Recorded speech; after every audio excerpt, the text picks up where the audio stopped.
There is a small nation tucked deep in the heart of Europe. It is so small that most people driving through the Alps could cross its entire length in less than half an hour without even realizing they had passed through an independent country. This is Liechtenstein. With an area of just about 62 square miles or 160 square kilometers, it is smaller than many cities, yet it is home to more than 38,000 people. Despite its tiny size, it boasts one of the highest GDPs per capita in the world, ranking among the top 3. It has no airport, no military, and it is doubly landlocked, meaning that to reach the sea one must first pass through either Austria or Switzerland, and then through another country beyond. And yet Liechtenstein has survived as a sovereign state for more than 300 years. How did such a fragile-looking nation come into existence? How did it manage to endure wars, revolutions, and the rise and fall of empires, all while never once raising an army of conquest? The story begins long before the name Liechtenstein was ever written on a map. In the days of the Roman Empire, the land we now call Liechtenstein was part of the province of Rhaetia. Roman roads crossed its valleys, Roman soldiers marched across its hills, and Roman governors oversaw its people. But as Rome fell to barbarian invasions and chaos spread through Europe, the region shifted hands again and again. Eventually, it became part of the mighty Frankish kingdom, and later under the Carolingians, it was divided into small counties. There was no unified identity for the land. It was simply another set of territories within the great shifting puzzle of medieval Europe. Among the many noble families of the empire, there was one that would lend its name to this tiny territory: The Liechtenstein family. Wealthy and influential, they often served as advisors and generals to emperors, yet despite their prestige, they lacked one thing that all true great houses desired: land directly under their own control. The Liechtensteins owned castles and manors, but their estates were technically subordinate to more powerful lords. Without land that answered only to the crown, they could never rise to the highest rank of imperial nobility. This would change at the turn of the 18th century. In 1699, Prince Johann Adam Andreas of Liechtenstein purchased the lordship of Schellenberg, a small territory in the Rhine Valley. A decade later, he added Vaduz to his possessions. Now with both Schellenberg and Vaduz united, the family petitioned Emperor Charles VI for recognition. On January 23, 1719, the emperor granted their request. The two territories were merged into a new principality, officially named Liechtenstein after the family itself. At last the Liechtensteins had a land that was truly theirs, and a place that could stand on the imperial map. For a time Liechtenstein remained a loyal subject of the Holy Roman Empire. But the empire itself was crumbling. The rise of Napoleon and his Confederation of the Rhine shattered the old order. Like so many other German states, Liechtenstein was drawn into Napoleon's orbit. It seemed that the tiny principality would simply become a pawn in the game of greater powers. But Napoleon's defeat at Leipzig in 1813 changed everything. The Confederation collapsed and Liechtenstein found itself once again independent, though still tied loosely to the German world. In 1815, the German Confederation was formed as a successor to the fallen Holy Roman Empire, and Liechtenstein joined as one of its members. Yet even within this confederation, the principality was different. It had no ambitions of expansion, no dreams of conquest. Its rulers preferred to remain distant, managing their affairs quietly, often from outside the country itself.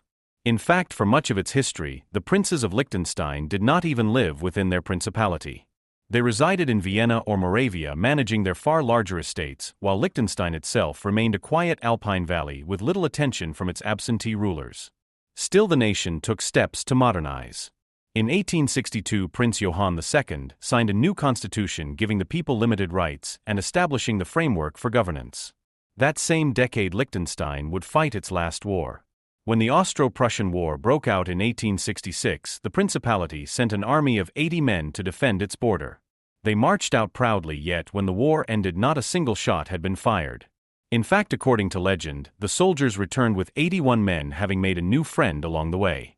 Soon after the war ended, the German Confederation dissolved, and with it Liechtenstein was freed from its final ties.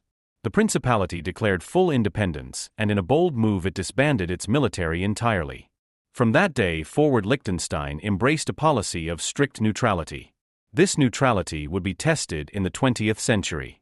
During the First World War, the principality remained unarmed and uninvolved, though its ties to Austria created suspicion among the Allied powers. When Austria-Hungary collapsed at the end of the war, Liechtenstein turned toward Switzerland for support, forming a close partnership that continues to this day. But the true danger came in the years that followed. The interwar period saw the rise of extremist movements throughout Europe. Within Liechtenstein, whisper of pro-German sympathy spread. Some wondered whether the tiny state would fall into the shadow of its powerful neighbors. With the annexation of Austria by Nazi Germany in 1938, the threat became even more real. Germany was now right at Liechtenstein's doorstep. Many feared that the principality would be swallowed up without resistance. Yet remarkably, Liechtenstein survived. Despite internal sympathizers and the pressures of the war, the nation maintained its neutrality. Even Hitler himself, after meeting with Liechtenstein leaders, allowed the country to remain untouched. Unlike many of its neighbors, Liechtenstein emerged from the Second World War still free. But survival did not come without cost. The royal family had vast estates in Moravia, Silesia, and Bohemia, and after the war these lands were seized by Czechoslovakia and Poland. For a family whose wealth had long been tied to land, this was a devastating loss. Diplomatic relations with Czechoslovakia collapsed and would not be restored for decades. Within Liechtenstein, the economy struggled. To stabilize their finances, the royal family began selling off priceless artwork from their collections. At the same time, the government adopted new economic policies that would change the principality forever. By lowering corporate taxes and offering a haven for businesses, Liechtenstein transformed itself into a financial hub. Companies from across the world set up headquarters within its borders, bringing prosperity to the once struggling nation.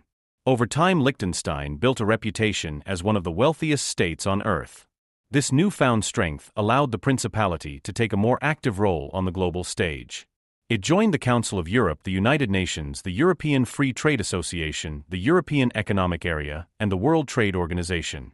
Far from being a forgotten Alpine Valley, Liechtenstein became a respected player in international affairs.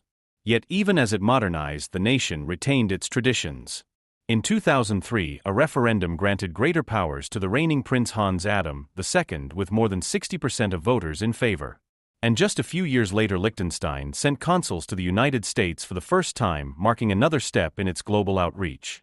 Today, Liechtenstein stands as a constitutional monarchy nestled between Austria and Switzerland. It has no army, no navy, and no air force. It has no coastline, no major cities, and no natural resources that could tempt invaders. And yet it endures. It endures because it is harmless and because it has mastered the art of diplomacy. While empires collapsed around it, Liechtenstein simply endured the storms, waiting patiently for larger powers to destroy themselves. When opportunities arose, the principality aligned itself with stronger neighbors and maintained peace. The story of Liechtenstein is not one of military conquest or revolution. It is a story of survival through caution, luck, and wisdom. It is about knowing when to stand still and when to let others fight battles you have no chance of winning. By refusing to pose a threat to anyone, Liechtenstein gave the world no reason to conquer it. And by cultivating friendships and alliances, it guaranteed protection without ever lifting a sword. It is easy to look at the map today and see Liechtenstein as a curiosity. A dot of land dwarfed by mountains and far larger states. But that dot represents centuries of resilience. It represents a people who have endured the rise and fall of Rome, the struggles of the Holy Roman Empire, the chaos of Napoleon, the bloodshed of 2 world wars, and the uncertainty of the Cold War.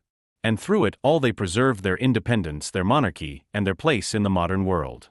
When you walk through Vaduz today, the capital of the principality, you see a place that blends the medieval with the modern. Castles perch on cliffs above the Rhine, while sleek financial buildings line the streets below. The people live in prosperity, enjoying one of the highest standards of living on earth. They are not a superpower, they are not a giant of industry or a great empire, but they are free, and that is enough. Liechtenstein exists today because of luck, because of timing, and because of careful choices made by its rulers. It is a reminder that in history, survival is not always about strength. Sometimes it is about patience, sometimes it is about staying small, and sometimes it is about knowing when to step aside as giants clash. So when you see Liechtenstein on a map, do not think of it as a footnote. Think of it as proof that even the smallest voices can endure in the chorus of nations. All because centuries ago, a prince decided to buy 2 small pieces of land and merge them together. From Schellenberg and Vaduz was born a principality that has lasted to this day. A tiny state with no army, no coastline, and no ambition to rule the world, yet a state that remains one of the most successful survivors in European history.